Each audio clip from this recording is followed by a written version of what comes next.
qui venait parce que la sœur Yvonne était en train de prier. Et ce mot, c'est distraction. En fait, l'église est distraite. Et c'est quelque chose de très subtil en fait. C'est très très subtil.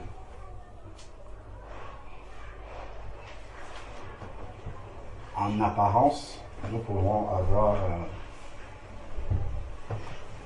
je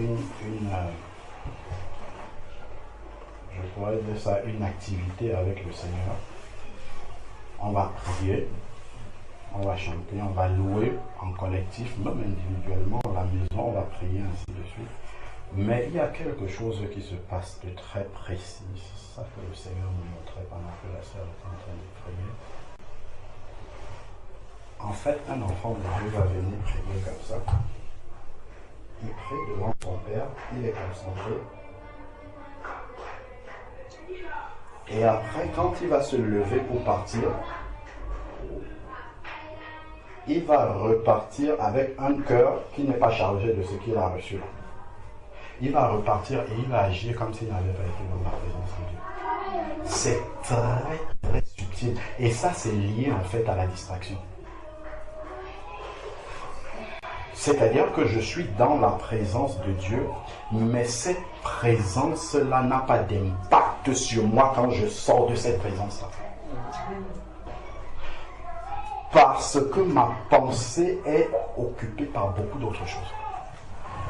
Donc ça n'impacte pas ma vie en fait. Je peux prier toute la nuit, je peux jeûner peut-être un mois, mais en fait ça ne change pas.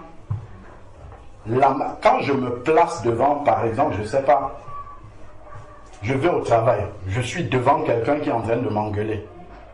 En fait, je n'arrive pas à faire le rapprochement entre la parole que je méditais ce matin et le fait que je sois devant cette personne-là qui est en train de, de dérouler en fait une épreuve devant moi. Et c'est parce que je suis distrait en fait. Je suis distrait. Je ne comprends pas que quand je viens dans la présence de Dieu, je l'ai même compris. C'est vraiment très subtil. Hein? J'ai compris cela, que quand je viens dans la présence de Dieu, il y a quelque chose que Dieu va me donner et ensuite il va me tester par rapport à ça. Mais une fois que je vais sortir de la présence de Dieu, je vais aller dans différentes activités. En fait, je vis ces activités-là comme si j'avais laissé Dieu dans sa présence où j'avais été avec lui. Lui, il est resté là-bas et moi, je vis sans lui. Alors que quand je me lève de devant le Seigneur, il part avec moi en fait. Et il sera avec moi partout et il va disposer en fait ma journée d'une manière qui correspond à ce qui s'est passé quand j'étais avec lui. Et ça, ce rapprochement-là, nous ne le faisons pas. Et ça, c'est un point sur lequel le malin vient encore souvent. Je vois par exemple, je crois que c'était ce vendredi, je suis levé, je commence la journée, je m'occupe des enfants, tout ça. Après, je fouille dans mon sac, je ne vois pas le pass Navigo. Ça commence à m'inquiéter. Je cherche, je fouille partout, ça m'inquiète. Après, je passe, je continue. J'arrive devant le portail, j'appuie, ça ne s'ouvre pas. Pourtant, j'étais déjà en retard. Je commence à voir les événements s'enchaîner. J'ouvre le portail, je sors, je vais à l'école, je dépose les enfants. Quand je rentre, l'autre portail ne s'ouvre pas non plus. Je me suis arrêté devant le portail, je vais commencer à prier. Parce que j'ai compris en fait qu'il fallait arrêter cette série-là dans la journée. Si je continuais à enchaîner comme ça, en fait, ma pensée devait être décalée du Seigneur et il suffit que j'arrive soit dans le train, au travail ou n'importe où et que quelqu'un fasse quelque chose qui se rajoute à ça, je vais agir par rapport à la manière dont ma journée a continué alors qu'il faut s'arrêter net et se reconnecter. Et ça, c'est très important. S'arrêter net, se reconnecter au Seigneur. Voilà pourquoi, même si on a été dans la présence de Dieu, il faut demeurer continuellement dans la présence de Dieu à l'intérieur de nous. si on ne demeure pas constamment dans la prière à l'intérieur de nous, en fait, on va agir devant les circonstances comme si on ne connaissait pas Dieu, comme si on n'avait pas été dans la présence de Dieu, comme si on était déchargé complètement. On peut même avoir été chargé dans la présence de Dieu, sauf qu'on n'utilise pas la charge qu'on a reçue. Lorsqu'on est devant la circonstance où il faut maintenant que tu sortes cette charge-là, tu as compris que en fait l'épreuve c'est pour la patience, ainsi de suite. Quand tu es devant la situation où il faut être patient maintenant, tu commences à dire pourquoi c'est moi seulement, pourquoi c'est seulement à moi, mais tel autre, ainsi de suite. Alors que en fait, ce qui est devant toi correspond exactement à ce par quoi tu dois passer. Et c'est important en fait de comprendre que, comme la sœur disait, un enfant de Dieu ne peut pas contourner ça. Ce n'est pas possible de contourner ça. Ce que Dieu vise dans nos vies, c'est de voir de manière concrète. En fait, le summum de la vie spirituelle, ce n'est pas que tu pries 17 heures par jour. Tu peux prier 25 heures, tu peux jeûner tout le mois, tu peux faire... Ça, c'est des activités spirituelles. Et toutes ces activités-là servent à une seule chose. C'est que quand tu es devant la situation, que tu réagisses comme Dieu attend. Si tu loupes ça, ça ne sert à rien. Jésus priait la nuit. Jésus a jeûné 40 jours. Jésus avait une vie de consécration importante. Mais pour un but, s'il avait raté Gethsémani, la croix, il n'aurait rien fait. Tout ça, c'était pour que à Gethsémani, quand la chair commence à avoir peur, qu'il dise Seigneur, non pas ma volonté, mais la tienne. C'est à ça qu'a servi toute sa consécration-là. S'il nous fait, pour nous, les disciples, c'est la même chose. En fait, il faut qu'on comprenne ça. Parce que sinon, en fait, la communion fraternelle, ça va être un devoir. Une fois que j'ai fait la communion fraternelle, c'est bon, j'ai rempli mon devoir. Je peux partir et vivre ma vie. J'ai prié le matin. Il faut se lever tôt le matin pour prier. J'ai prié, c'est bon. Donc, tout ça a un but.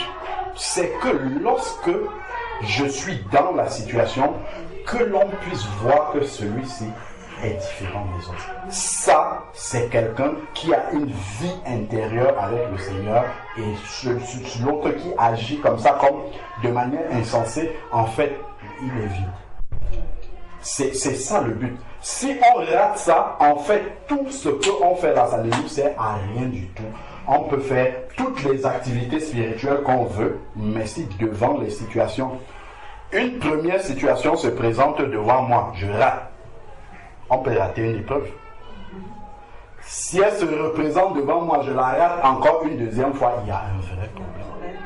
Si je la rate, la première chose, c'est de réaliser en fait que j'ai raté l'épreuve. Souvent, on ne sait même pas que c'était une épreuve. On ne réalise même pas qu'on a raté l'épreuve.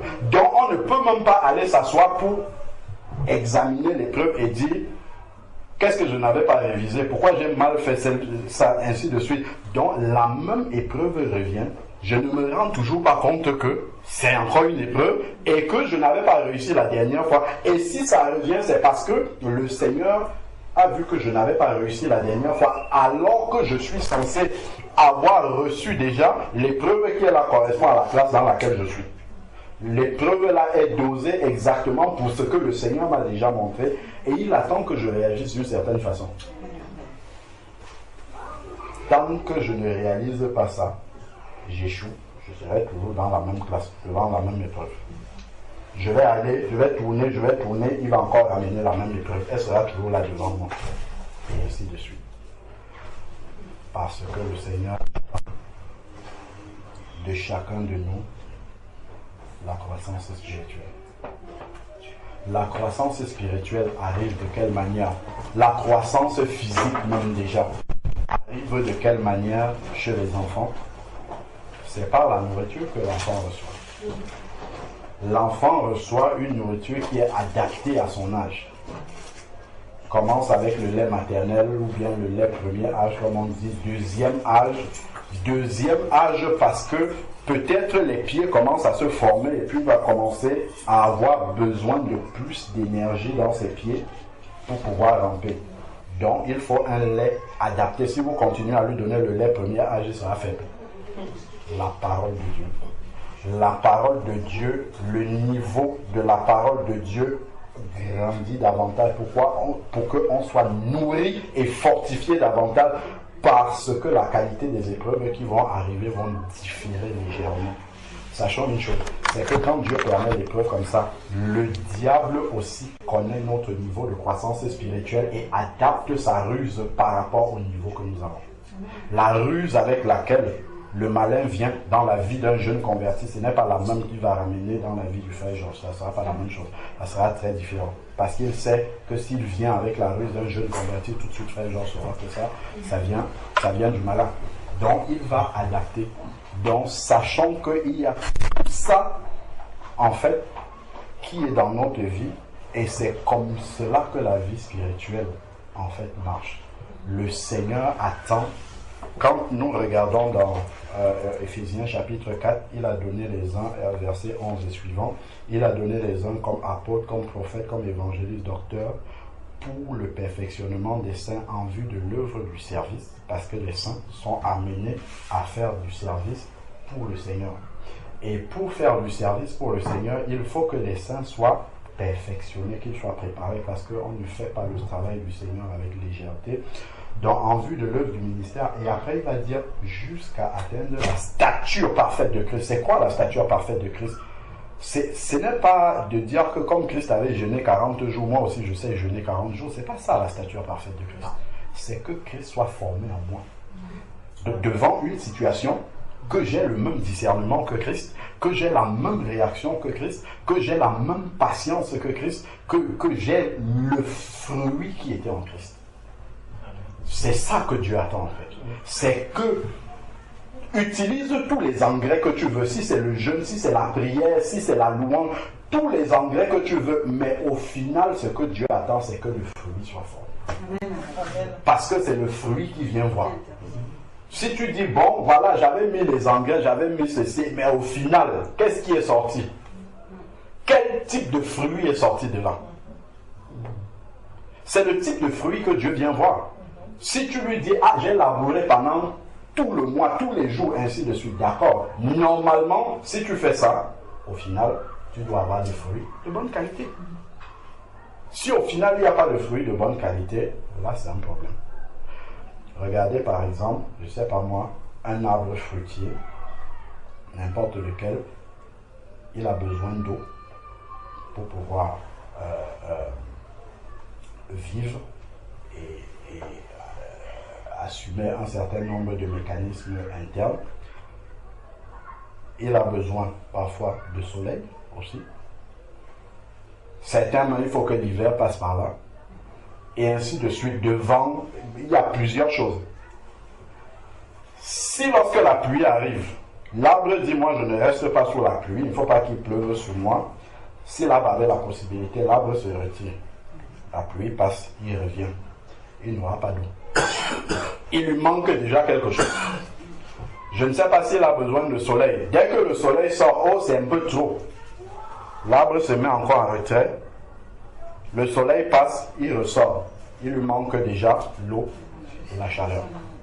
Ça fait déjà deux ingrédients qui lui manquent. Lui, il préfère peut-être, je ne sais pas moi, je ne sais pas d'autre temps, le vent ou quoi que ce soit, ou l'hiver. Maintenant, l'arbre est parti avec des carences qui vont faire en sorte que le fruit qu'il va produire sera de mauvaise qualité. Si vous allez... Regardez, quand nous voyons des fruits là, et regardez souvent la différence des fruits qui sont là. À tout moment de l'année, vous pouvez avoir peut-être des oranges, mais non pas le même goût. Selon la provenance, déjà non pas le même goût. La terre dans laquelle on a cultivé cette orange-là aura une influence là-dessus. La terre dans laquelle on sème la parole de Dieu aura une influence sur le fruit que ça va produire au final. Tout cela, en fait, c'est très important, mais retenons bien que au final, ce que le Seigneur attend, c'est le fruit qu'on a produit. Le fruit qu'on a produit est très, très C'est le centre même en fait de l'évangile. Si on est décalé par rapport à ça et qu'on pense que l'évangile, ça se résume à des activités spirituelles qu'on fait sans produire le fruit qui correspond à ces activités-là, on est décalé. En fait, on n'a même pas la conscience du but que le Seigneur attend dans nos vies. Et si je m'engage sur un chemin sans connaître le but, en fait, je marche dans le vent, comme on peut dire. Je marche. Si j'arrive à la gare, là, je ne sais même pas ici c'est quelle gare, c'est le Blanc-Ménil, je ne sais même pas que c'est le Blanc-Ménil. Je vois le premier train qui arrive, je ne sais même pas si c'est la D, la E ou n'importe. J'entre dedans. Il va m'amener dans une destination que je n'ai pas désirée parce que je ne me suis pas intéressé à savoir c'est dans quelle gare que je suis en train de monter. Le train que je prends, à quelle direction? Où est-ce qu'il m'amène? Je veux aller dans telle direction, je veux aller dans telle station, donc je prends un train précis, je sais où il va. Et donc la vie spirituelle, c'est la même chose. Il faut que dès le début que j'ai compris, en fait, que c'est la manifestation du fruit que le Seigneur attend de moi. C'est par rapport à la qualité du fruit que je produis que le Seigneur va toujours mesurer ma croissance spirituelle. Je peux réciter la Bible comme je veux, les versets, comme je veux. Si dans une situation où il faut appliquer le verset, si je passe à côté, Dieu suppose que je ne le connais pas. Même si je récite avec toutes les références, Dieu lui considère que je ne connais pas ce verset-là, parce que je ne l'applique pas. Le pire encore, c'est de connaître et de ne pas appliquer. Il vaut mieux encore ignorer. Un païen est beaucoup mieux qu'un chrétien désobéissant pour le Seigneur. C'est ce qu'il dit dans sa parole dans 2 Pierre. Un païen, il ne connaît pas la parole de Dieu, donc il marche selon la vanité. Mais le chrétien qui connaît la volonté de Dieu et qui ne l'applique pas, ça c'est très très dangereux. Regardons, je vais noter quelques versets qui sont revenus dans la prière de la sœur Solange tout à l'heure. Si nous prenons 2 Timothée, chapitre 2, verset 5. 2 Timothée, chapitre 2, verset 5. C'était exactement cela qui me venait à l'esprit, et la sœur a commencé à utiliser ce même langage-là dans sa prière. 2 Timothée, chapitre 2, verset 5.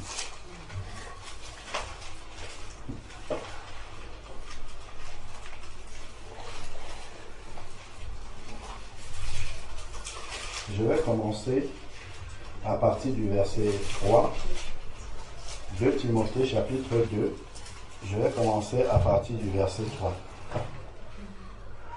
Donc, Paul parle à Timothée et il lui dit « Souffre avec moi comme un bon soldat. » Donc, quand nous regardons la vie de Christ, le chemin par lequel il est passé, c'est un chemin d'une extrême joie pour l'esprit.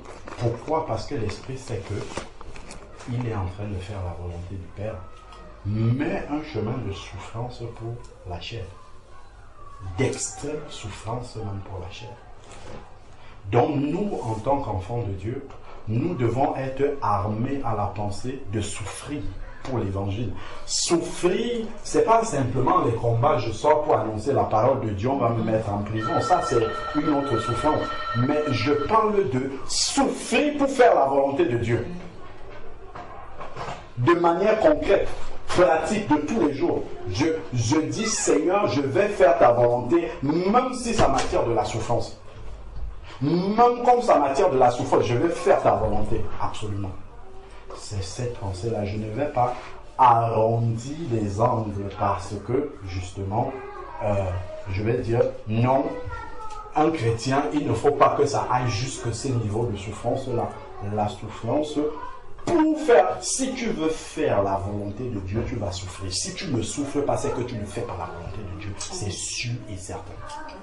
Si à l'intérieur de toi, tu ne souffres pas réellement parce que tu es un chrétien, ça veut dire que tu ne fais pas la volonté de Dieu.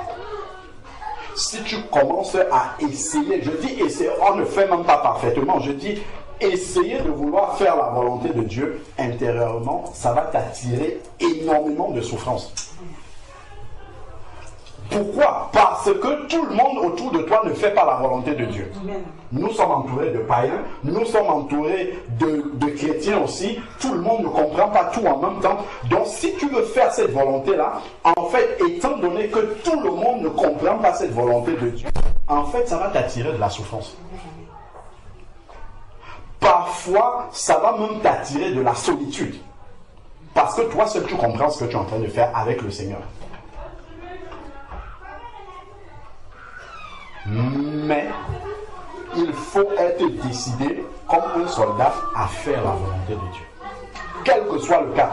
Parce que le Seigneur a dit, ce ne sont pas tous, Matthieu 7, tous ceux qui disent Seigneur, Seigneur, qui entreront dans le royaume des cieux, mais celui-là seul qui fait la volonté de mon Père. Donc il faut chercher à faire la volonté. Parce que celui qui dit Seigneur, Seigneur, ça ce sont des activités. Ça peut être dans la louange, oh gloire à toi, la louange elle n'est pas mauvaise. Hein? Mais il dit après avoir fait la louange, là il faut faire la volonté du Père.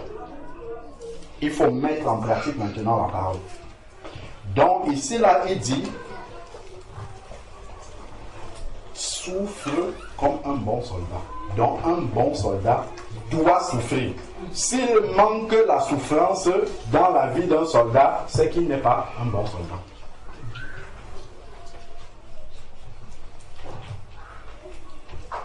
Souffre comme un bon soldat de Jésus-Christ. Il n'est pas de soldat en campagne qui s'embarrasse des choses de la vie, et c'est de là que vient la distraction. Voici la réponse à ce qu'on a dit là. C'est d'ici que vient la distraction.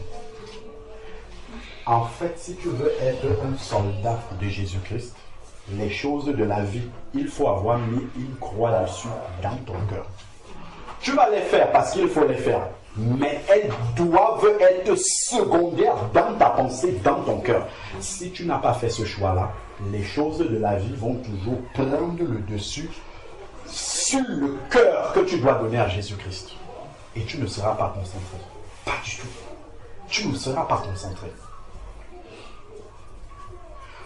Parce que, en fait, quand tu seras devant une situation, ce qui va t'importer, ce sont les choses de la vie. C'est de voir comment est-ce que ça va se dérouler, comment est-ce que ça va se terminer la situation que je vis, pour que ça rentre dans ce que j'aimerais de ma vie, parce que je me projette d'une telle manière. C'est ça qui va t'intéresser. Alors que ce que tu devais rechercher, ce qui doit t'intéresser, c'est est-ce que dans cette situation-ci, la volonté de Dieu a été accomplie. C'est ce qu'on voit dans Matthieu 26. Regardons, allons un peu dans Matthieu 26, on va revenir là. On va voir deux choses. Matthieu chapitre 26. On va voir exactement comment ça se manifeste, ce que nous sommes en train de dire. Et ce sont des petites choses qui sont très subtiles. Hein. C'est très, très subtil. Et ça, en fait, ça peut nous aveugler dans notre vie spirituelle si on ne fait pas attention à ça. Regardons Matthieu chapitre 26. Matthieu chapitre 26, à Gethsémane. Ça commence au verset 36. Je ne vais pas rester longtemps dessus parce qu'on en avait déjà parlé. Je vais juste lire pour nous donner le contexte et après voir ce que ça donne plus tard. Donc, Matthieu 26, verset 36. Là-dessus, Jésus alla avec eux dans un lieu dit Gethsémane, pressoir d'olive. C'est un lieu de souffrance. Il dit aux disciples, asseyez-vous ici, pendant que je m'éloignerai pour prier. Il priait pour se charger afin d'être préparé à l'épreuve qui arrive. Il prit avec lui Pierre et les deux fils de Zébédée, dont Jean et Jacques. Il commença à être saisi de tristesse et d'angoisse. Il leur dit, alors mon âme est triste jusqu'à la mort. Restez ici, veillez avec moi. Puis il s'avança un peu et se jeta face contre terre. Pria, mon Père, s'il est possible que cette coupe s'éloigne de moi, Toutefois, non pas ce que je veux, mais ce que tu veux. Ça, c'est le fruit que Jésus devait produire au bout de son ministère là. Au bout de son pèlerinage terrestre là, c'est ça, l'épreuve qu'il devait passer avec succès. Lui, il avait compris que c'était ça le but. Bon, poursuivant, il revint vers ses disciples qu'il trouva comment? Endormis. Prenons ça pour la distraction. Qu'il trouva distrait, endormi, se laissant envahir par les situations de nos vies un peu. Pour nous, ça correspond à ça. Qu'il trouva endormi, il dit à Pierre, vous n'avez pas été capable de veiller 1 heure avec moi. Est-ce que tu n'as pas été capable de garder ton cœur entièrement pour le Seigneur pendant 1 heure? C'est comme ça qu'on le comprend. Garder, tu peux veiller la nuit, tu es devant ta Bible, mais en réalité ton cœur est loin de Dieu. Ce n'est pas juste la veille physique qu'il demande, c'est que le cœur doit être attaché à celui de Jésus-Christ en recherchant à faire sa volonté pendant 1 heure de temps au moins. Que ton cœur ne soit pas, comment dire, le cœur ne soit pas attaché à satisfaire autre chose pendant 1 heure de temps. Ton cœur, comment est-ce que tu l'as gardé pendant 1 heure de temps seulement? Donc ensuite, maintenant, il dit, pendant 1 heure de temps, vous n'avez pas pu veiller avec moi, rester avec moi. Veiller et prier. Afin de ne pas entrer en tentation. C'est le fait de rester connecté constamment à Jésus-Christ qui nous fait discerner immédiatement. Dès que l'épreuve arrive, tout de suite, dès que l'examen arrive, tu sais déjà que ça, c'est un examen. Tu commences à faire attention à la manière dont tu t'approches de ça. Tu sais que là, il y a un examen qui va arriver là. C'est parce que tu es proche du professeur dans ton cœur que tu discernes ces choses-là. L'Esprit de Dieu, nous disions tout à l'heure dans la prière, l'Esprit va toujours nous rappeler que c'est l'épreuve. Mais si tu es distrait, tu ne vas pas entendre la sonnerie que c'est l'épreuve qui a commencé. Parce que tes oreilles sont captivées par autre chose, en fait. Parce que ton cœur est soucieux d'autre chose. Donc l'épreuve en fait est devant toi, mais tu ne réalises même pas que en fait là il y a quelque chose qui est en train de se passer. Là le Seigneur attend quelque chose de moi. Donc le cœur n'est pas dans la veille avec Jésus-Christ. La bouche peut prier et le cœur est loin. Le cœur est en train de vadrouiller dans ses projets à lui, alors que la bouche est en train de prier. Ce n'est pas la prière dont le Seigneur parle. Il parle d'une vraie connexion avec le Père. Quand nous sommes en train, si nous disons quelque chose, le cœur en même temps est associé vraiment à la parole qui sort de notre bouche et la décision de le faire est dans notre cœur. C'est de ça que le Seigneur parle. Sinon, en fait, on va avoir une apparence extérieure de piété et de religion, mais à l'intérieur, il n'y aura pas la vie de Christ. Et c'est la vie là qu'il faut. C'est cette vie-là dont le Seigneur parle. Quand il dit de veiller avec lui, c'est que ton cœur reste attaché. Tu peux ne pas arriver, mais il faut que tu t'efforces et que tu aies pris la décision de garder ton cœur attaché au Seigneur pendant 1 heure. C'est une manière de parler. Quand on dit 1 heure de temps, on doit rester comme ça tout le temps.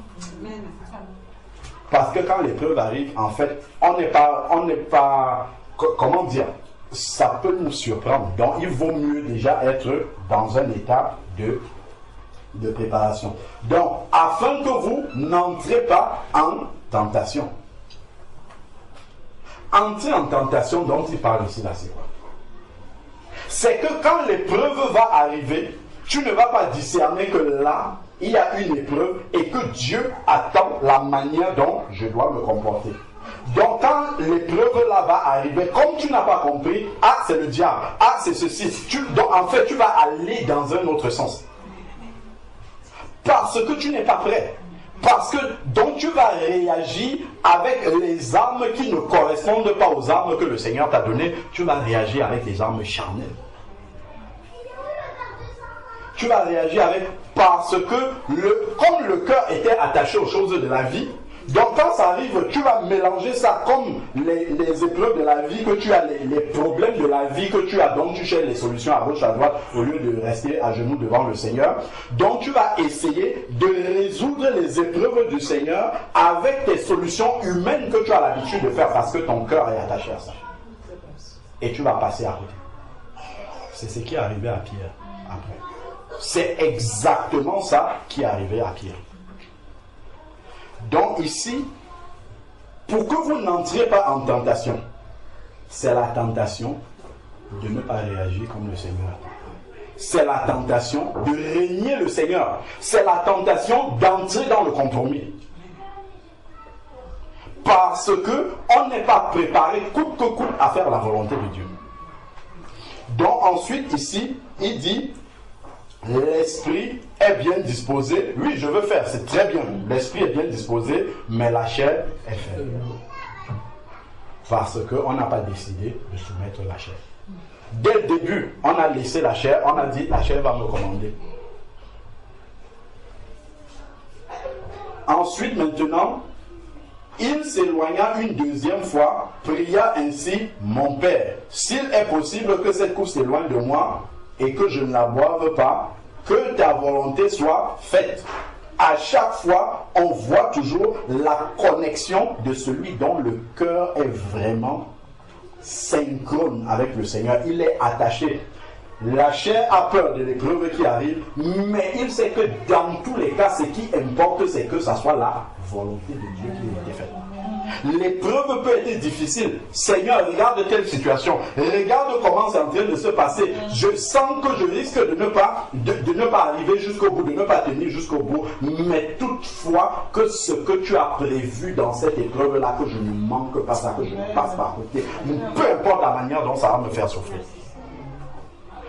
Parce que si tu veux ajouter ça à ma maturité spirituelle, comment dire, si tu veux ajouter ce qui va sortir de cette épreuve-là à ma marche spirituelle, c'est que j'en aurai besoin. Tu ne peux pas insister en venant avec une épreuve qui est difficile pour ma chair comme ça, alors que ce que ça va produire est inutile pour ma marche spirituelle. Tu ne peux pas le faire. Donc, parce que je crois que mon Seigneur a des projets de bonheur et non de malheur. Et ce ne sont pas des projets de bonheur et de malheur selon la chair. C'est selon l'esprit. Amen. Si Dieu voit que par une épreuve, il va travailler ta patience, s'il faut qu'il détruise les choses charnelles de ta vie, les choses matérielles, s'il faut qu'il détruise ça pour arriver à la patience, il va le faire. Et c'est un projet de bonheur, en fait, pour toi. Mais nous, on apprécie ce bonheur-là selon la chair encore, parce que le cœur est loin de la pensée de Dieu. Parce que le cœur n'a pas compris ce que Dieu est en train de faire dans ma vie. Dès le début de ma marche avec lui, je n'ai pas compris que c'est un travail spirituel de croissance que Dieu est en train de faire dans ma vie. Donc quand j'entends projet de bonheur et non de malheur dans ma vie, je m'attends à ce que je ne sois jamais malade. Tu permets la maladie pour travailler ta foi. Si tu épargnes la maladie, où sera ta foi?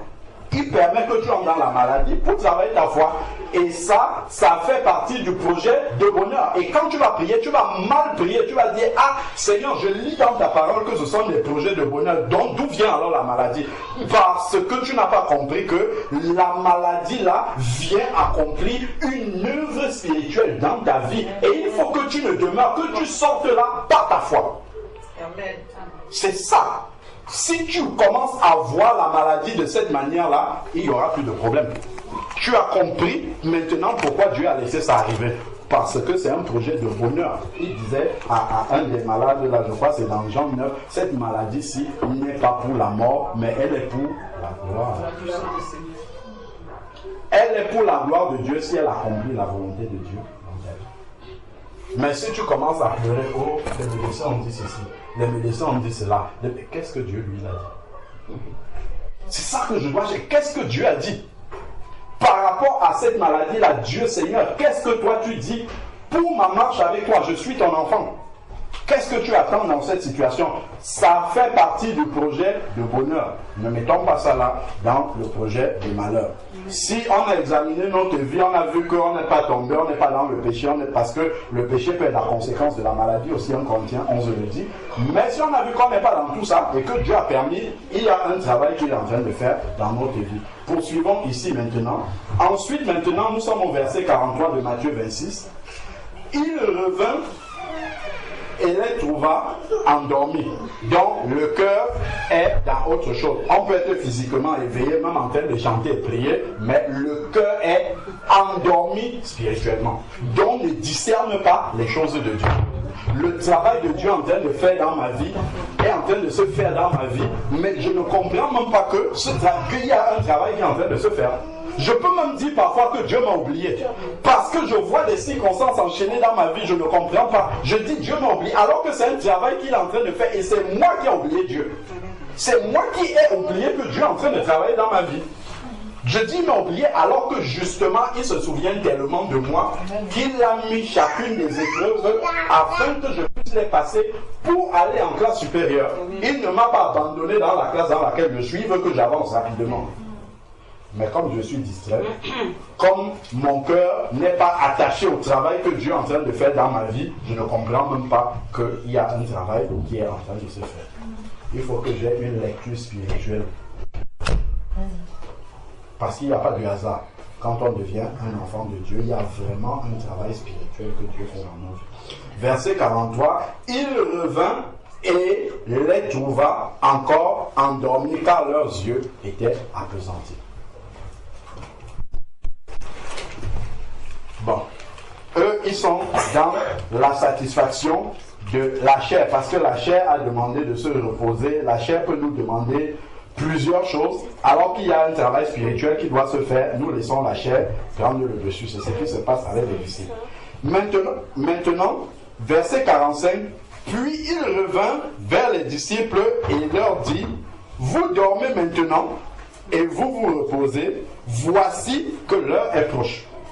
Celui dont le cœur est attaché au plan que Dieu est en train de faire dans sa vie, celui dont le cœur est éveillé par rapport à l'accomplissement de la volonté de Dieu dans sa vie, lui, il est alerté par ce qui est en train d'arriver. Jésus dit, l'heure est proche. Lui, il sait ce qui va s'enchaîner. Alors que celui qui dormait ne sait même pas ce qui arrive. Les choses en train ne sait pas. Il ne sait même pas qu'il y a quelque chose qui va arriver. Mais celui qui est éveillé, Dieu l'a déjà averti avant. Quand tu vas avancer là, attention, celui qui va venir là devant toi, ça c'est une œuvre du malin, l'autre là c'est une épreuve, et ainsi de suite, parce que tu es connecté. Ensuite, maintenant, il dit, voici l'heure est proche où le Fils de l'homme va être livré entre les mains des pécheurs. Levez-vous, allons, celui qui me livre s'approche. Donc, en fait, il est lucide spirituellement et il comprend ce qui est en train de se passer. Il comprend l'épreuve pendant que l'épreuve est en train de se dérouler. Voilà un vrai élève. Le disciple n'est pas plus que son maître. Le maître nous montre vraiment le chemin de l'épreuve, en fait. L'épreuve est en train de se dérouler et parce qu'il est connecté au Seigneur, il comprend ce qui est en train de se passer. Il comprend qu'il doit passer par là. Il dit là maintenant c'est le temps d'aller mourir entre les mains des pécheurs. Voilà la suite de l'épreuve. Donc ensuite Judas va venir. Regardons comme il parlait encore, Judas, l'un des 12, verset 47, arriva. Avec lui une foule nombreuse armée d'épées et de bâtons. Bon, maintenant, les uns et les autres se sont préparés. Jésus s'est préparé dans la connexion véritable au Père. Les autres sont endormis, leur cœur est affairé aux situations de la vie pour nous. Et maintenant l'épreuve arrive. On est devant l'épreuve que Jésus a pourtant annoncée. Voilà Judas qui arrive avec une foule armée d'épées et de bâtons, envoyé par les principaux sacrificateurs et les anciens du peuple. Celui qui le livrait leur avait donné ce signe: celui à qui je donnerai un baiser, c'est lui, saisissez-le. Aussitôt, il s'approcha de Jésus en disant « Salut Rabbi » et il l'embrassa. Jésus lui dit, Jésus est dans l'épreuve, hein, mais le fait qu'il soit connecté au Père, il dit ce qui se passe. En fait, il comprend ce qui est en train de se passer dans l'épreuve. Donc Jésus lui dit, ami, ce que tu es venu faire, fais-le. Satan peut même venir, il est en train de te foudroyer, tu dis, soit je savais que toi tu allais venir. Vas-y, fais le travail que tu vas faire. Et puis tu sors d'ici. Au nom de Jésus. Fais-le. Alors ces gens s'avancèrent, portèrent les mains sur Jésus et le saisirent. Jésus, lui, n'est pas surpris par ce qui est en train de se passer. Il avait dit bien avant. Regardons donc. Un de ceux qui étaient avec Jésus, un dormeur. Regardons donc la réaction du sommeil. Ce que le sommeil spirituel va produire maintenant. Un de ceux qui étaient avec Jésus, évidemment, le cœur étant loin de la pensée de Dieu, ne discerne pas du tout ce qui est en train de se passer. Il a une lecture complètement charnelle de ce qui est en train de se passer. Et c'est ça qui va nous arriver. Quand l'épreuve sera là, on va avoir une analyse charnelle de la situation. On va prendre les armes charnelles, on va combattre charnellement et le résultat sera charnel. Regardons, c'est exactement ce qui se passe là. L'un de ceux qui étaient avec Jésus étendit la main, tira l'épée, frappa le serviteur du souverain sacrificateur et lui emporta l'oreille.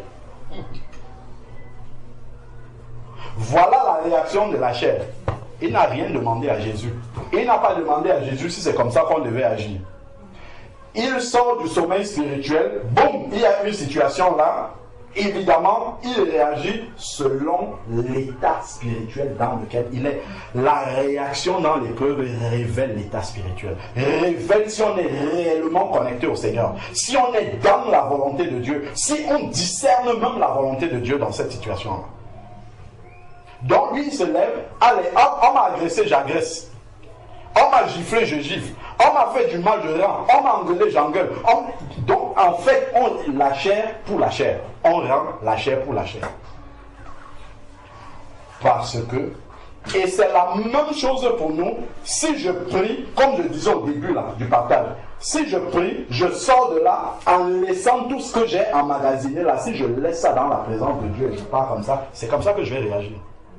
Même si avant, j'ai chanté ici, j'ai loué le Seigneur en partant, j'ai dit ça, la louange là, elle était bien, mais je la laisse chez toi et je ressors comme ça. Je vais réagir comme Pierre réagit ici. Dès que dans le bus là, déjà, ça va commencer. Parce que je n'ai pas compris que ce que j'emmagasine dans la présence de Dieu, Dieu me donne ça, pas pour s'amuser, il me le donne parce que j'en aurai besoin. Et il faut que lorsque j'en aurai besoin, que je discerne que le moment pour utiliser ça est arrivé et que je sorte mes armes et que je les utilise réellement. Donc Pierre va sortir son épée ici et voilà, il a tranché déjà l'oreille. Jésus peut intervenir et parler aux autres. Regardez. Alors Jésus lui dit, remets ton épée. Celui qui était connecté, dont le cœur était attaché au Seigneur, à vouloir faire la volonté, à rechercher déjà la présence de Dieu, lui, il va avoir une réaction spirituelle dans ce qui est en train de se passer. Parce qu'il comprend que c'est une épreuve. Il est préparé, il n'a pas de surprise par rapport à ça. Lui, il est sorti. Deux personnes peuvent aller prier. Vous priez pour un même sujet de prière, vous sortez, la même épreuve arrive, les réactions sont différentes. Parce que les cœurs étaient dans la présence de Dieu différents. Tout simplement, on peut prier ensemble, binôme de prière. Lorsque la même épreuve arrive, les réactions sont différentes. Parce que le cœur n'est pas le même devant le Seigneur. La manière, on peut chanter, louer le Seigneur jusqu'au dernier jour, je serai avec toi. Avant même le dernier jour, déjà dans les jours d'ici, tu as déjà renié le Seigneur. On n'est même pas encore au dernier jour. Juste une petite tentation comme ça. Vous, tu es déjà passé à côté. Pourtant, on a tous chanté ça ici ensemble. Alors qu'un autre, quand il va sortir, jusqu'au dernier jour, j'ai compris que je dois rester attaché au Seigneur. Dès que le compromis arrive, moi je suis un enfant de Dieu, je ne passe pas par là, je comprends. Pourtant, vous avez chanté ça ensemble. L'un chantait avec le cœur attaché à Dieu. Il comprenait les paroles qu'il est en train de chanter. Il comprenait que ces paroles-là vont impacter sa vie et doivent être vraies dans sa vie de tous les jours. Ces paroles-là, en fait, il doit veiller aux engagements qu'il a pris avec le Seigneur dans sa louange. Donc quand il va partir, il sait qu'il est parti avec des engagements qui sont sortis de sa bouche dans la présence de Dieu. Il est conscient de ça, il part avec. L'autre, ou la chair. La chair a eu du plaisir et en même temps, dès que l'émotion est terminée, en même temps, c'est terminé, il n'a pris aucun engagement. Il sort, il réagit comme il était entré là. De la même manière qu'il était entré, il n'avait pas encore entendu les chants de cette louange-là, il n'avait pas encore pris d'engagement. Il repart ayant pris les engagements, mais réagit toujours de la même façon. Parce que le cœur n'était pas là. Le cœur était ailleurs.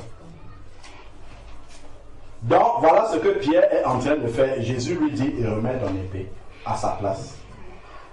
Car ceux qui prendront l'épée périront par l'épée. Si son cœur était préparé, attaché réellement au Seigneur, dans la prière, cette parole-ci, il devait la connaître. Il devait savoir que dans la situation qui arrive ici, si quelqu'un doit réagir, c'est le Seigneur. C'est lui qui doit nous montrer comment on doit réagir dans cette situation. Donc nous le laissons faire et nous voyons comment il va réagir et nous réagissons en fonction de la manière dont il va réagir.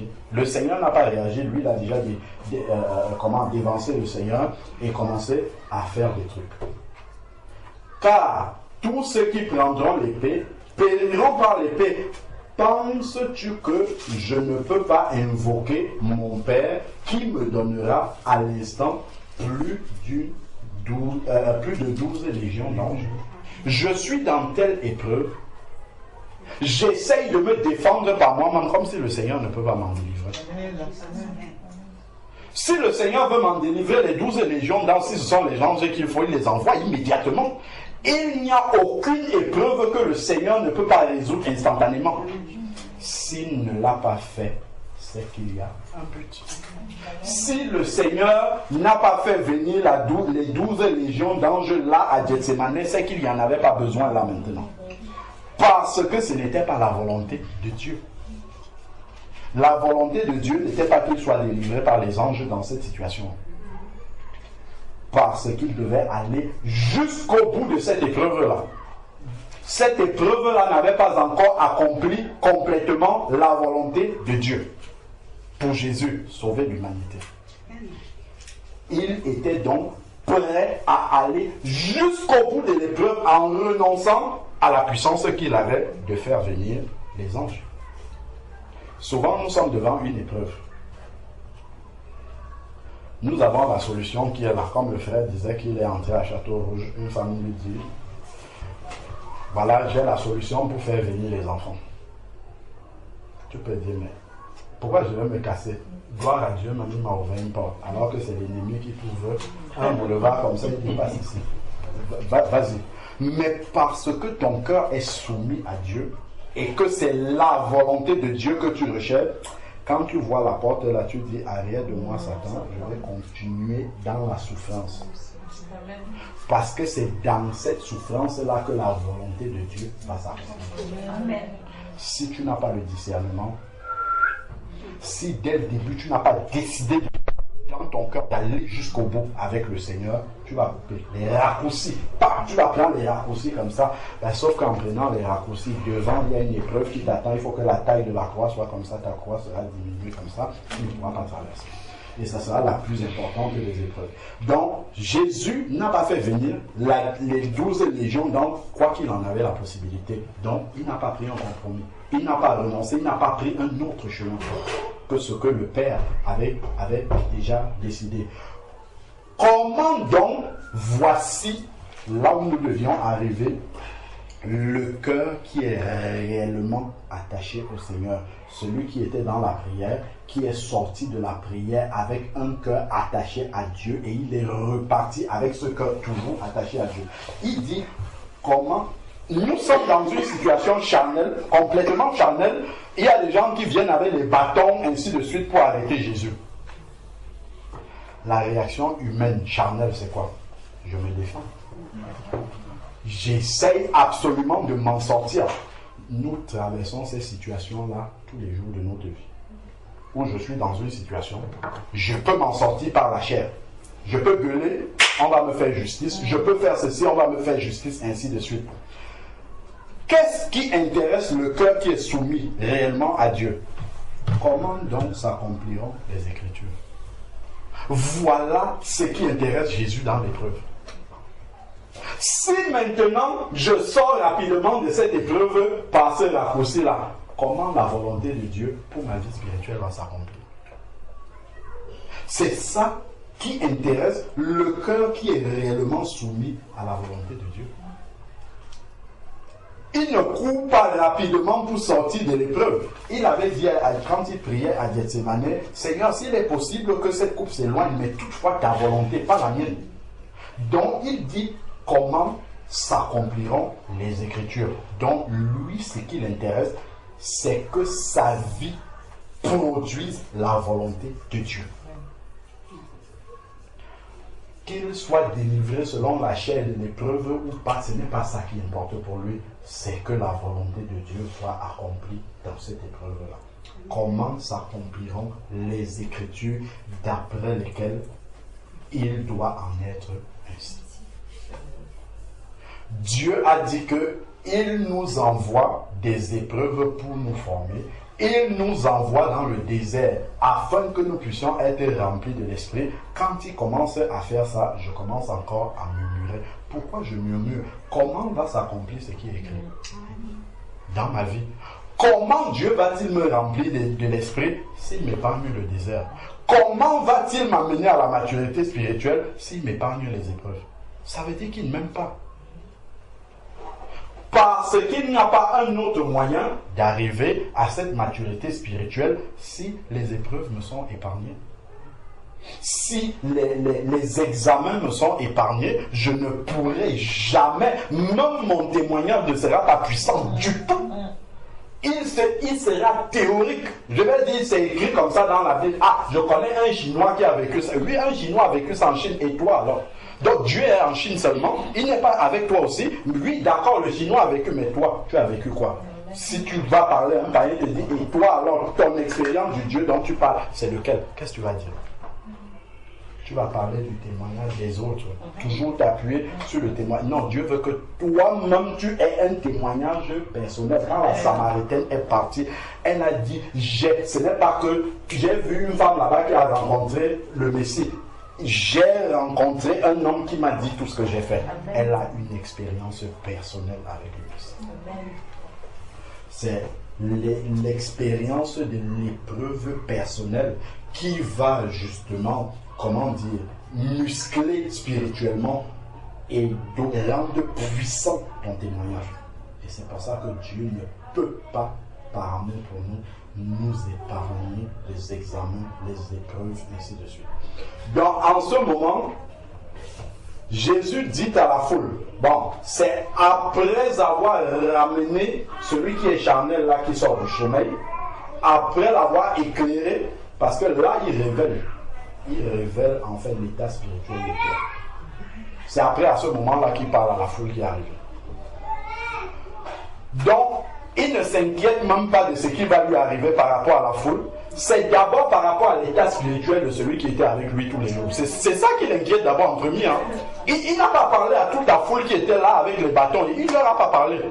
Il s'inquiète d'abord de l'état, mais toi tu étais avec moi tous les jours. Comment cette situation-là tu ne la comprends pas? Ça veut dire que tu dors spirituellement. Je pensais que tu devais réagir par rapport à tout ce que tu connais de ce qui est en train d'arriver là. Mais il avait entendu ici. Pourtant, Jésus leur avait annoncé ça. Vous avez, verset 46, levez-vous, allons, car celui qui me livre est proche. Jésus leur avait dit ça. Mais c'était entré ici Pourquoi? Parce qu'il dormait spirituellement. Il était endormi spirituellement. Le cœur était attaché aux choses de la vie, distrait totalement. Donc cette parole-là qui a été donnée, il ne l'a pas retenue à cause de la distraction. Parole essentielle où Dieu lui avait annoncé, Jésus lui avait annoncé l'épreuve qui arrive. Mais comme on est distrait, on ne sait pas. Voilà ce que peut produire la distraction. Jésus annonce, l'Esprit de Dieu parle, mais on ne sait pas. L'Esprit de Dieu parle, mais on ne considère pas, on oublie. C'est après maintenant au verset 55 que Jésus commence même à parler à ceux qui sont venus pour le mettre dans cette épreuve-là. À ce moment, Jésus dit à la foule, vous êtes venus comme après un brigand avec des épées, des bâtons, pour vous emparer de moi. J'étais avec vous, tous les jours assis dans le temple, j'enseignais, et vous ne vous êtes pas saisis de moi. Mais tout cela est arrivé afin que les écrits des prophètes soient accomplis. Jusque dans l'épreuve. Il ne discute pas avec eux de ce qu'ils sont. Je veux me défendre. Non. Il est centré sur la volonté de Dieu. Toujours et toujours, voilà celui dont le cœur est concentré. Celui qui n'est pas dans la distraction, il ne s'embarrasse pas à trouver une solution. C'est dans cette épreuve-là, la volonté de Dieu, c'est laquelle? Dès qu'il voit la volonté de Dieu accomplir, son cœur est content. Même si devant là, il devait passer par la mort, il le savait. Mais lui, il est content parce que les écrits des prophètes, c'est en train de s'accomplir, comme le Père avait décidé. C'est ça qui l'importe. Pour la suite là qui va arriver, le Père même va s'en charger. Mais lui, c'est je remplis ma mission jusqu'au bout. Donc un enfant de Dieu dont le cœur est préparé doit aussi marcher de cette manière-là dans l'épreuve. Alors tous les disciples l'abandonnèrent et prirent la fuite.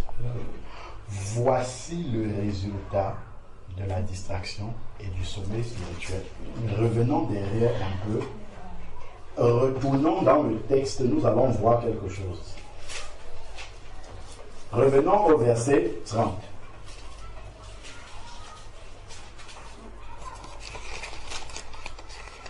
Nous disons, hé, comment ils peuvent faire ça? Nous fuyons Jésus tous les jours. Tous les jours, il met les preuves devant. Non, ça là, ce n'est pas pour moi. Pas bien sûr, avec toute forme d'excuse. Mais c'est très subtil comme ça. Là. On essaye d'éviter les épreuves de Jésus.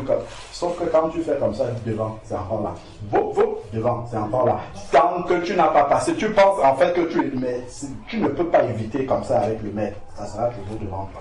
On dit, oh, comment ils ont pu faire ça? Alors qu'en fait, c'est de nous qu'on parle ici. Hein. C'est exactement de nous qu'on est en train de parler ici. C'est le même comportement que nous avons tous les jours. Ah! Ça, j'ai déjà vécu ça dans ma vie quand ça arrive. Regardons ici. Après avoir chanté, nous sommes au verset 30. Après avoir chanté, ça c'est après le repas du Seigneur, ils se rendirent au mont des Oliviers. Alors Jésus leur dit, voilà comment le Saint-Esprit agit. Attention. Il faut que tu sois attentif. Parce qu'il y a une épreuve qui va arriver. Donc Jésus ne les a pas laissés dans l'ignorance. De la même façon, il ne le fait pas pour nous. S'il sent quand il voit qu'il y a une situation difficile qu'on va traverser, il nous prépare. Attention, il ne faut pas que tu sois distrait. Parce que ce qui va arriver là, si tu es distrait, le tourbillon pourra t'emporter. Fais attention à ce qui va arriver là. Et là, tu commences à avancer tout doucement en gardant le cœur constamment dans la prière au Père. Donc Jésus leur a bien dit. Alors Jésus leur dit, je serai pour vous tous cette nuit une occasion de chute. Il les a prévenus, je serai une occasion de chute. Et c'est parce qu'il devait être une occasion de chute qu'il a demandé de prier et de veiller. Donc il ne dit pas simplement je serai une occasion de chute et il nous laisse sans recours. il nous laisse sans solution. Il dit, l'épreuve va arriver, voilà les armes qui sont préparées, prends-les. Veillez et priez. Donc, le Saint-Esprit nous annonce les épreuves et il nous dit les armes que nous devons utiliser. Mais si nous sommes distraits, et c'était le cas des disciples ici. Donc, car il est écrit, je frapperai le berger et les brebis du troupeau seront dispersées. Mais après ma résurrection, il le dit, donc il va mourir. On ne ressuscite pas si on n'est pas mort avant. Il dit, mais après ma résurrection, je vous précéderai en Galilée. Il a dit tout ça. Vous allez voir dans Matthieu 28, il a encore fallu que les anges envoient les femmes pour aller leur dire d'aller l'attendre en Galilée. Pourtant, il avait dit avant. Comme ils étaient distraits comme nous, c'est sorti de l'autre côté. Parce que le cœur était sur autre chose. Donc tout ce que Jésus disait là, il ne retenait pas, il n'entendait pas, il ne comprenait pas, il ne réalisait pas ce que le Père était en train de dire. Comme on sort de la prière, le Seigneur nous a dit des choses, il nous a montré des choses, mais on repart en laissant tout ça là et on agit comme on veut. C'est exactement nous que le Seigneur est en train de décrire ici. Mais après ma résurrection, je vous précéderai en Galilée. Voilà maintenant que Jésus parle. Un chrétien très zélé, comme nous sommes souvent très zélés dans nos prières et dans nos louanges. Pierre prit la parole et lui dit, quand tu serais pour tout cela, moi je suis le plus spirituel, pour tous une occasion de chute, je ne suis pas comme eux, je suis au-dessus. Quand tu parlais là, même moi, je ne suis pas comme eux. Donc, quand tu serais pour tous une occasion de chute, tu ne seras, il dit jamais. Jamais tu ne le seras pour moi. Voilà une promesse d'un insensé devant le Seigneur. Seigneur, aide-moi à ne pas tomber dans la tentation. En venant en humilité, déjà ça devait être la première démarche. Mais jamais, jamais, eux tout ça. C'est bien les promesses. Dieu peut même vouloir nous aider comme il a voulu faire pour Pierre. Parce que Pierre a pris cette promesse-là, il a dit cette promesse, et Jésus, dans le texte que nous avons lu, l'a amené à la préparation qui devait l'aider à tenir à sa promesse. Mais il n'a pas tenu cette préparation. Il s'est endormi. Il est resté dans la distraction. Donc il dit, moi je ne serai pas une occasion de chute. Tu ne seras pas pour moi une occasion de chute. Jésus lui dit, en vérité, je te le dis cette nuit même, avant que le coq chante, tu me réuniras 3 fois.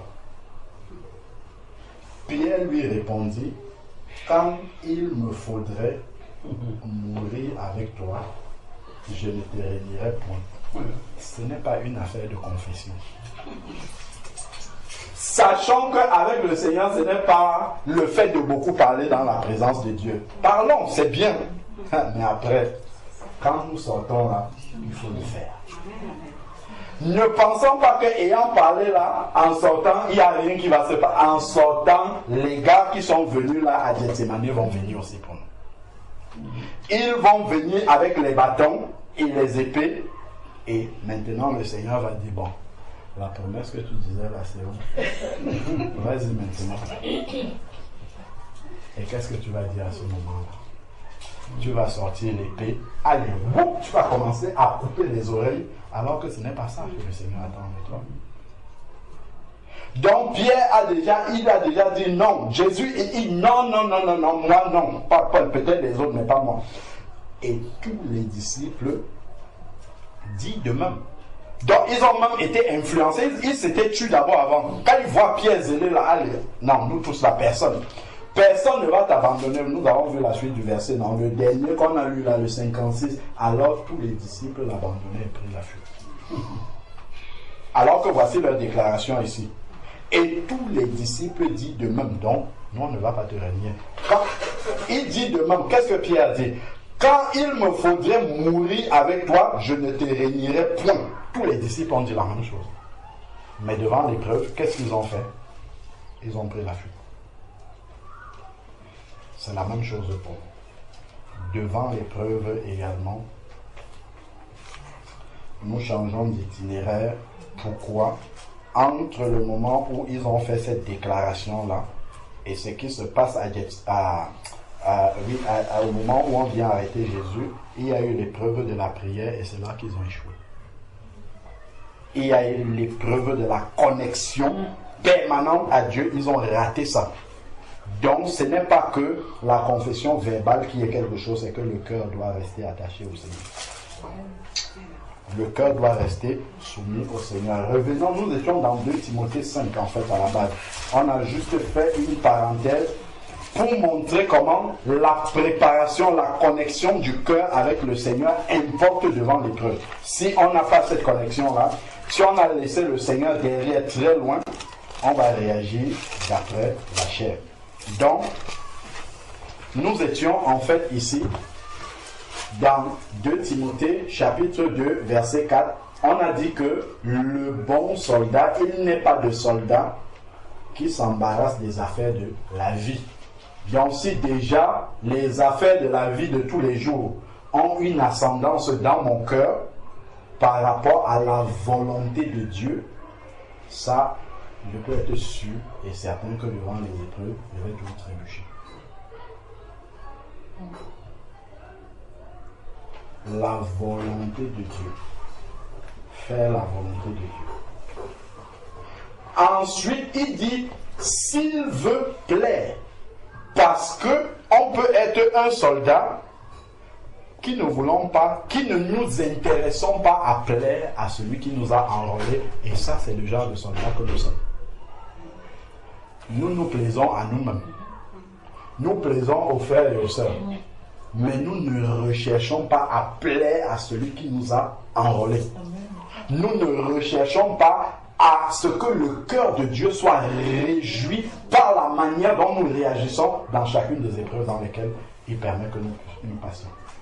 Ce n'est pas ça qui nous intéresse. Le soldat ne s'embarrasse pas des choses de la vie.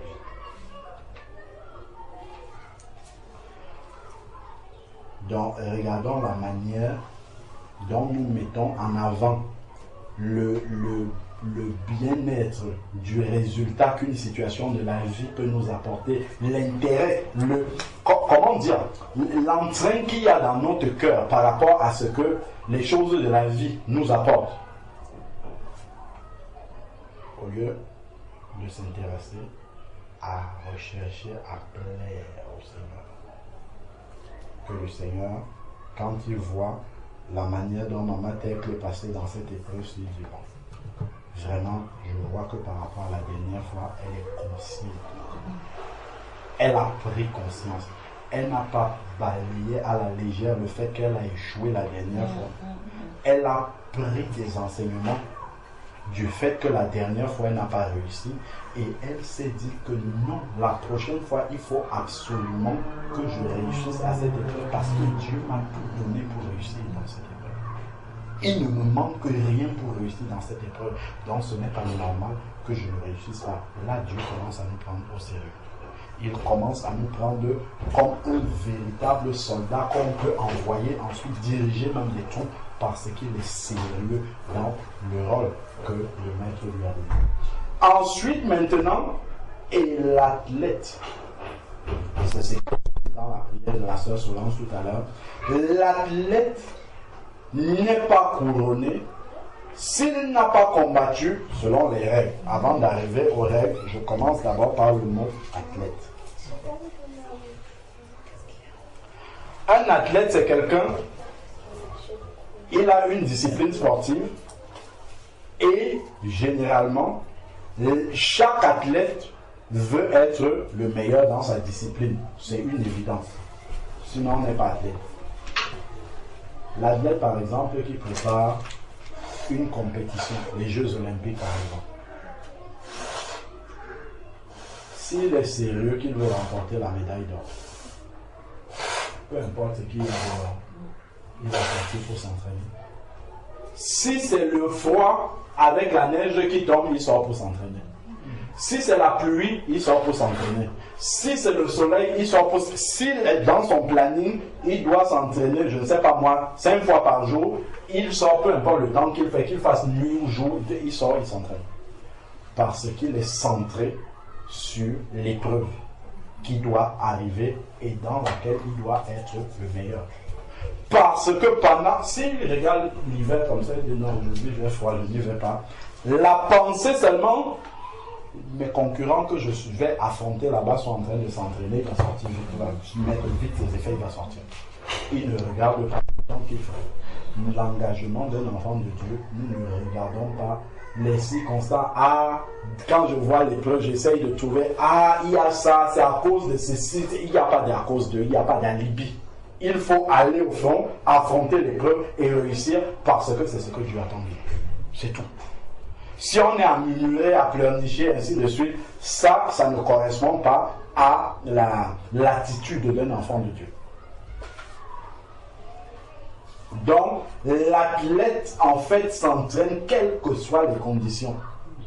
Si je sais que c'est la communion fraternelle, mais indispensable, parce que dans ma marche, j'en ai besoin pour être encouragé, quel que soit ce qu'il y a dehors, je vais à la communion fraternelle. Si je sais que c'est la louange qui doit me remonter dans cette situation, que j'ai eu des bonnes nouvelles ou de mauvaises, je vais louer le Seigneur. Si c'est la prière, un temps de prière qu'il me faut, quel que soit ce que je suis en train de faire, je pose ça, je m'en vais prier parce que je sais que là, j'en ai besoin absolument pour réussir à l'épreuve qui vient. C'est ça. L'athlète, derrière l'athlète, il y a la notion. Est-ce que vous avez déjà vu un athlète qui arrive sur la table et qui mange n'importe comment? C'est discipliné dans son assiette. Pourtant, on pourrait se dire, par exemple, quelqu'un qui fait dans la course, on pourrait dire que c'est dans les entraînements, c'est juste dans ça qu'il va se discipliner. Il va se discipliner jusque dans son assiette, parce que s'il mange trop, il aura les suppléments de kilos qu'il faudra porter dans la course, et ça risque de le ralentir. Donc, derrière l'athlète, il y a la notion de discipline. Ces mots-là ne sont pas choisis au hasard. Le véritable disciple, comme son nom l'indique, il doit être discipliné. Il doit être discipliné dans sa marche avec le Seigneur, dans sa connexion réelle à Dieu. Il doit être vrai avec le Seigneur. Il ne doit pas se tromper par des raisonnements. Et ça va déterminer la qualité du fruit que sa vie spirituelle va produire. S'il est superficiel, les fruits qu'il va produire seront de mauvaise qualité. S'il est profond avec le Seigneur, sérieux avec le Seigneur, la qualité du fruit qu'il va produire aussi s'en ressentiront. Ça sera de bons fruits. Quand on le verra, on dit ça, c'est un enfant de Dieu. Il n'y a même pas à discuter dessus, ce n'est qu'un enfant de Dieu qui peut réagir comme ça. Donc, l'athlète n'est pas couronné. Ensuite, maintenant, on nous dit, il y a un... S'il n'a pas combattu, donc il y a un combat.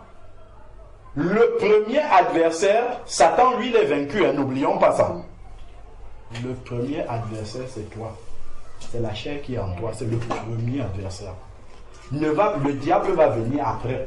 Le tout premier, c'est la chair d'abord. C'est lui le premier adversaire qu'il faut remettre à sa place. Si on veut avancer.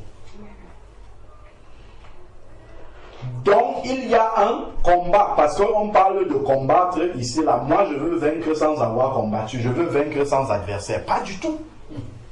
Le véritable disciple qui va monter comme le frère chantait dans la présence de Dieu au moment de l'enlèvement, c'est quelqu'un qui a combattu. C'est quelqu'un qui a livré un combat jusqu'au sang contre le péché. Ce n'est pas quelqu'un qui va avoir une vie spirituelle à l'eau de rose comme ça, Jésus va venir le prendre. Pas du tout. C'est en fait, nous nous trompons. Si nous lisons les lettres aux 7 églises, ce ne sont pas des lettres aux païens, c'est des lettres à l'église que Jésus, pour laquelle Jésus est mort. Regardons les reproches qu'il fait à l'église. C'est à l'église qu'il...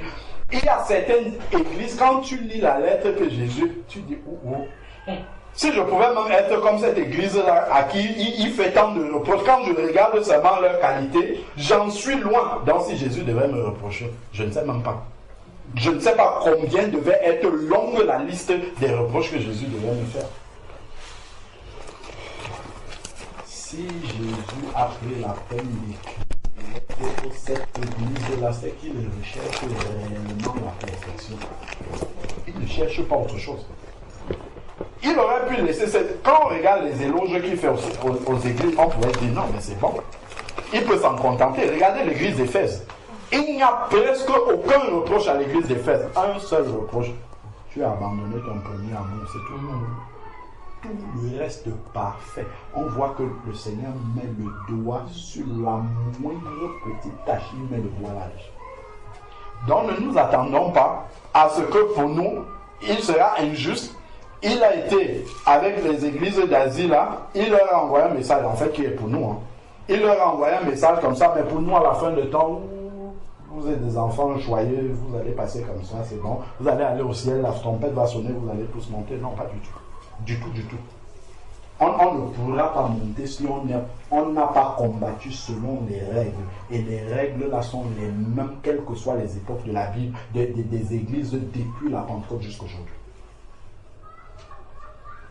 Il nous dit dans Matthieu chapitre 24, il en sera de même qu'au temps de Noé. Les hommes mangeaient, buvaient, se mariaient, et ainsi de suite. Au temps de Noé, qu'est-ce qui s'est passé? Il y avait le standard du salut que Noé prêchait. Seules 8 personnes ont rempli le standard que Dieu demandait. Seules les 8 ont été sauvées. Il y avait plus de 2 milliards de personnes sur la terre. Le Seigneur a pris 8 sur 2 milliards. Et il nous dit qu'il en sera de même qu'au temps de Noé. Donc si le Seigneur a dit que nous devons laver nos robes, travailler la chair, il ne va pas faire exception. Il va réellement regarder si on l'a fait. Donc n'essayons pas de nous dire, ah non, pour nous, le Seigneur il va faire grâce. Oui, il fait grâce, mais ce qu'il nous demande de faire, il faut le faire. Si on ne le fait pas, on ne va pas remplir les conditions. Il dit bien qu'il n'y a pas d'athlète. Couronné, c'est être... Déjà, pour être couronné, il faut être là-bas, là où on couronne les gens. Pour être là-bas, il faut être enlevé. Donc, pour être enlevé, il faut avoir combattu. Donc, si là, tu n'as pas de combat, il y a un problème. Et en plus, on ne combat pas n'importe comment. Si quelqu'un commence la course, là, les athlètes, les coureurs, si chacun est dans son couloir, ou même la natation, si tu es dans ton couloir, tu finis la course premier étant sur le couloir de l'autre, tu es le premier, mais tu es disqualifié. Donc tu viens après le dernier. Le dernier qui a respecté les règles est devant toi. Donc attachons-nous à rechercher quelles sont ces règles-là. Le Seigneur a les règles pour chacune des personnes dans l'Église. Cherchons les règles qui correspondent à ce que le Seigneur attend de moi et j'essaye de combattre d'après ces règles-là. Pas d'après d'autres règles, mais d'après les règles que Dieu a fixées pour moi. Donc, vraiment, la notion du combat, la notion de la discipline de l'athlète qui est concentré sur sa compétition et sur le fait qu'il veut vaincre, la notion de l'attachement du cœur en permanence à la volonté de Dieu, en réalité, c'est quelque chose qui doit nous habiter constamment. Veillons à ce que nos activités spirituelles ne soient pas des artifices extérieurs et que notre cœur soit loin de Dieu. C'est un des reproches que le Seigneur a fait aux Israélites. Ce peuple m'adore des lèvres et son cœur est loin de moi. Un cœur qui peut dire mon cœur est proche de Dieu, c'est bien, c'est une confession encore. Le cœur qui est proche de Dieu est un cœur qui recherche à faire la volonté de Dieu. C'est ça la vérité sur un cœur qui est proche de Dieu. C'est un cœur qui recherche à faire la volonté de Dieu. Voilà un véritable cœur qui est proche de Dieu. C'est pour ça que le Seigneur va dire, puisque l'amour s'exprime en général dans le cœur, comme on dit, voilà pourquoi le Seigneur va toujours dire, celui qui m'aime, c'est celui qui garde mes commandements. Celui qui m'aime, c'est celui qui obéit à ma parole. Donc, ce cœur-là, nous avons compris, doit rechercher vraiment toujours à faire la volonté du Seigneur. Et ne nous trompons pas par des activités spirituelles en oubliant que la seule fonction de ces activités-là, c'est le produit du fruit au final. C'est ça le but. C'est que le fruit que cela doit accomplir dans nos vies doit correspondre au fruit que le Seigneur attend de chacun de nous. Amen. Seigneur éternel, Dieu Tout-Puissant, Père, nous voulons te rendre grâce encore de ce que tu as levé le voile, Seigneur Père, sur cette séduction que nous pouvons avoir dans notre cœur, Seigneur Père. Merci parce que tu ne veux pas nous laisser marcher dans les ténèbres. Merci, Seigneur Dieu, parce que tu veux, Seigneur Père, que nos vies puissent vraiment réjouir ton cœur. Seigneur, merci encore, parce que tu viens pour nous éclairer afin de nous ramener dans ta volonté. Donne-nous, Seigneur Père, lorsque nous passons du temps avec toi, que nos cœurs soient vraiment attachés au tien, Seigneur Père. Et que lorsque nous ressortons de ta présence, que nos cœurs soient attachés à faire ta volonté véritablement, Seigneur Père. Et que instant par instant, que nos cœurs se posent toujours la question de ce que tu penses de nos réactions, de ce que tu dis, de la manière dont nous réagissons, Seigneur Père, devant l'épreuve. Père éternel, donne-nous de ne pas avoir une vie spirituelle, un cœur détaché, Seigneur Père, de tout ce que notre bouche confesse dans ta présence. Donne-nous de ne pas avoir un cœur loin de toi, mais de belles paroles qui parlent de toi, Seigneur Père éternel. Que nous soyons un seulement devant toi, Seigneur. Que nous soyons vrais devant toi, Seigneur Père. Que nous reconnaissons nos faiblesses en criant à toi sincèrement, Seigneur Père éternel, afin que ta volonté soit vraiment accomplie dans nos vies et que l'on puisse voir le véritable fruit de l'Esprit manifesté dans nos vies, Seigneur Père éternel. Donne-nous de ne plus continuer à trébucher. Donne-nous de ne plus continuer à nous justifier. Donne-nous, Seigneur Père éternel, de rechercher véritablement une vraie croissance spirituelle dans nos vies, Seigneur Père éternel. Que vraiment, que Christ soit formé véritablement en nous, Seigneur Père éternel, car nous savons que cela est ta volonté, Seigneur Dieu Tout-Puissant. Donne-nous de ne pas nous contenter, Seigneur Père, de notre marche, mais de continuer à travailler avec violence, Seigneur Père éternel, pour arriver vraiment à cette stature parfaite de Christ à laquelle tu nous attends. Père, nous nous attendons à toi. Nous comptons sur toi, Seigneur Père, pour y arriver. Mais nos cœurs, Seigneur Père, veulent déjà se décider en vérité, Seigneur Père, pour que ta volonté soit accomplie dans nos vies. Père, nous te bénissons encore. Merci pour tout ce que tu vas faire pour chacun d'entre nous, au nom de Jésus-Christ. Amen.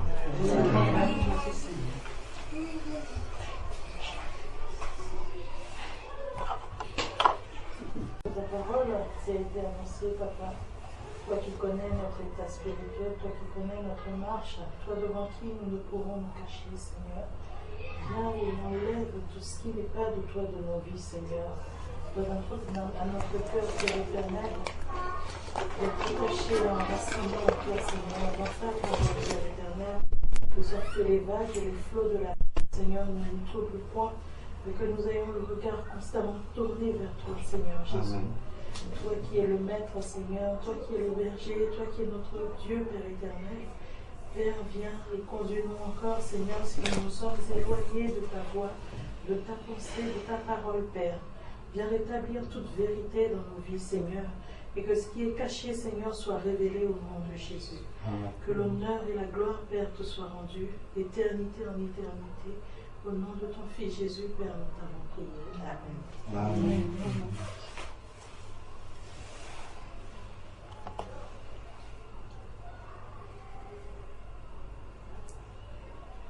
Christ,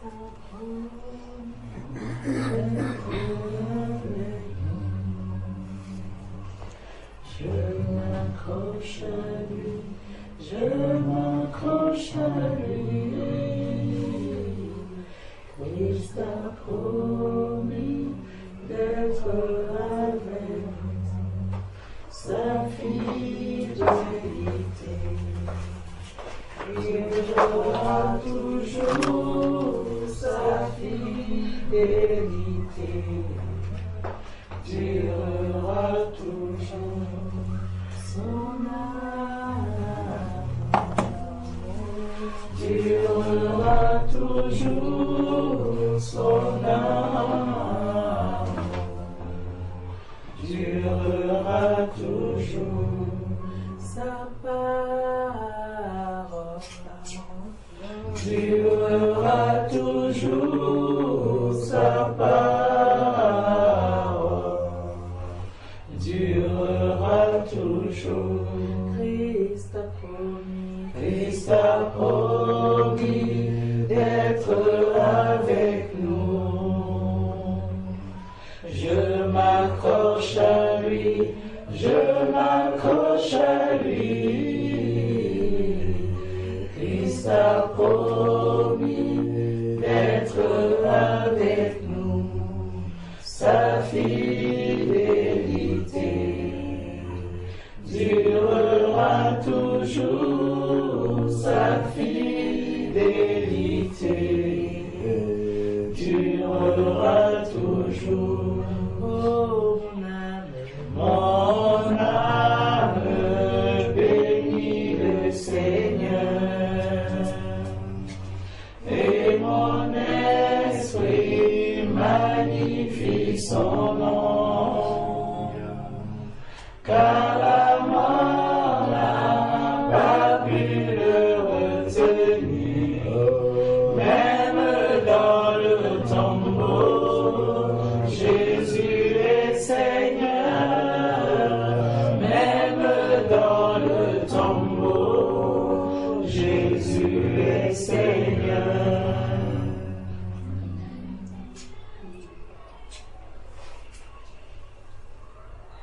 Merci éternel, notre Dieu.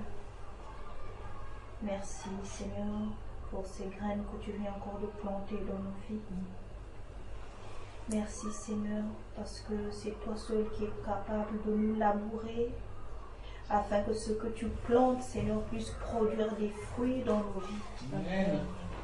Afin que Seigneur ça ne soit pas des graines qui vont tomber Seigneur sur des épines, qui vont tomber le long du chemin ou qui vont tomber sur des pierres. Éternel notre Dieu, merci parce que tu uses de beaucoup de patience à notre égard. Amen. Oui Seigneur, combien de fois nous te trahissons, combien de fois nous t'abandonnons Seigneur.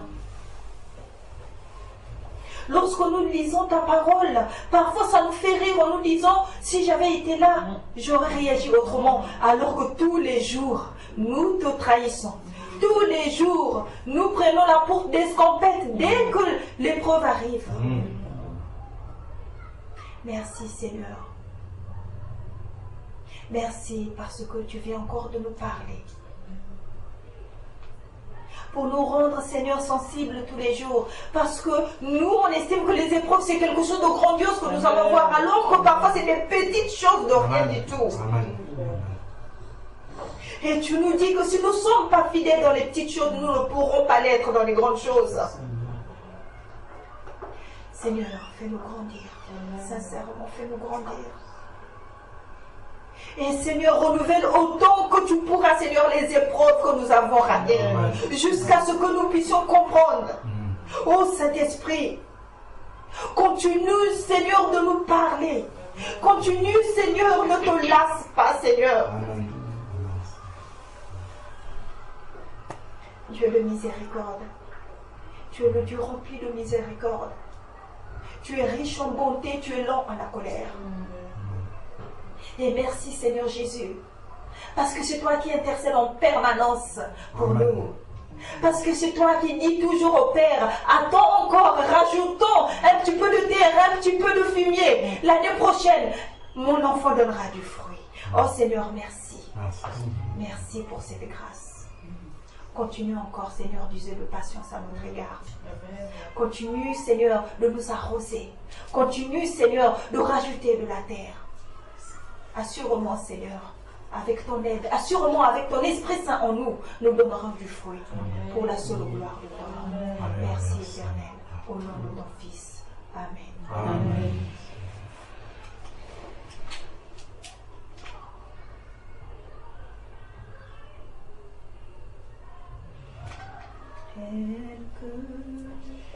Je suis son règne à moi. C'est notre sang versé pour moi. Et ta voix guérit.